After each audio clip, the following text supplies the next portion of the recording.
What's going on, everybody? Mortem here, this time bringing you my memories of Baldur's Gate 2 versus some of the Enhanced Edition changes. So, a couple of things right off the bat. This is something I did for the Baldur's Gate 1 Enhanced Edition, as well as the content I did there, so I thought it would be kind of fun to do the same thing for Baldur's Gate 2. The last time I played Baldur's Gate 2 was a little over 10 years ago, when I was actually still in high school, which was pre-Enhanced Edition. And I believe the Enhanced Edition came out in 2014 or 2013, kind of in that time frame there. So to kick this off, it's worth mentioning right out of the gate that the Enhanced Edition changed a ton of stuff. There are, of course, the new companions that were also added into Baldur's Gate 1. We see continuations of some of their stories, as well as a couple new ones as well. Obviously, we see things like bug fixes. They changed the UI pretty substantially. There's a lot of little stuff that's not really worth mentioning, but obviously a pretty substantial update nonetheless. So, right off the bat, obviously I don't remember the new companions because they didn't exist. Now, I will say, in Baldur's Gate 1,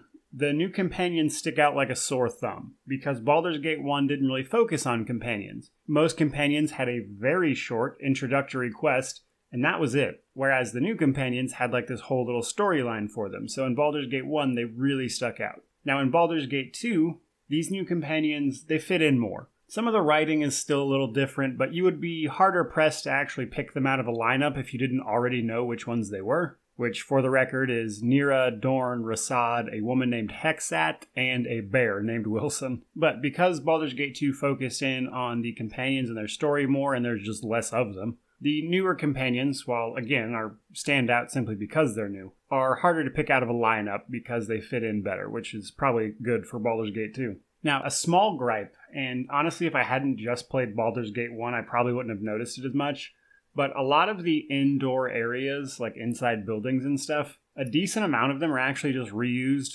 maps from Baldur's Gate 1, where they were the insides of houses and things like that you could find around the city. Now, this isn't done a ton, so it doesn't bother me much, but it's certainly not something I remembered. And again, just coming from Baldur's Gate 1, they tend to reuse maps around like houses and things in Athkatla, which is like the main city for BG2 here. Now, the other thing, I kind of remembered this, but I forgot just how bad it was, and that was just how rough the tutorial in this game is. Because unlike BG1, where they actually give you a proper tutorial, provided you stop to talk to the NPCs whose job it is to tell you things, BG2 doesn't really do any of that. You're just thrown into a dungeon after being captured by Irenicus after the first game, and they don't really bother to explain anything in this particular game, honestly. That's down to a few things, ultimately. But just key takeaway here, my memory is I had forgotten just how little they did to explain anything. To explain that a little bit, BG2 came out in a time where you would have been expected to like read a manual outside the actual game,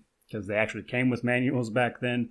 In addition, it's much more likely that you would have played Baldur's Gate 1 at the time this came out, as opposed to just jumping straight into this. So the lack of a tutorial in this particular game, especially since Baldur's Gate 1 kind of did have one, is more down to just changing times, whereas nowadays games tend to be expected to stand alone, even if they are a sequel to another entry. At the time, that wasn't really the case, so I understand why it's like that, but I forgot just kind of how bad the starting dungeon in BG2 is, which is a shame, because it gets much better like immediately after you get out of this dungeon, but the intro dungeon is rough. Another thing I forgot about was all of the dead NPC dialogue, so to speak, from the carryover characters from BG1 to BG2. As you're going around the first game, it's very possible to kill or interact with NPCs in very different ways. The way Baldur's Gate 2 handles that, and the reoccurring characters, is that your character will be able to just pick from a list of options that might have befallen that character when you talk to them. So just as a side thing, you can meet Dritz Duerden in both games. Now, in the first game, it's very possible to kill him. He has some really good items that you might want to take. Obviously not the most canon thing, so to speak, but you can kill him. And then when you meet him in Baldur's Gate 2, you can be like, dude, didn't I kill you?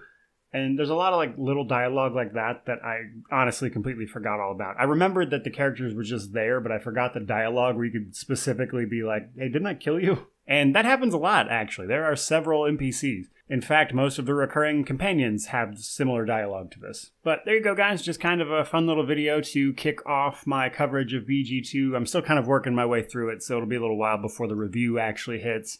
But just kind of enjoying a look through the game. again, especially this Enhanced Edition, which I, again, had not played. But with that out of the way, just kind of hope you enjoyed my ramblings about some of my memories from high school playing the original Baldur's Gate 2 before it was the Enhanced Edition. So don't forget to like, comment, subscribe, all that YouTube jazz. But regardless of any of that, truly, just thank you so much for watching. May you wander in wisdom and have an amazing day.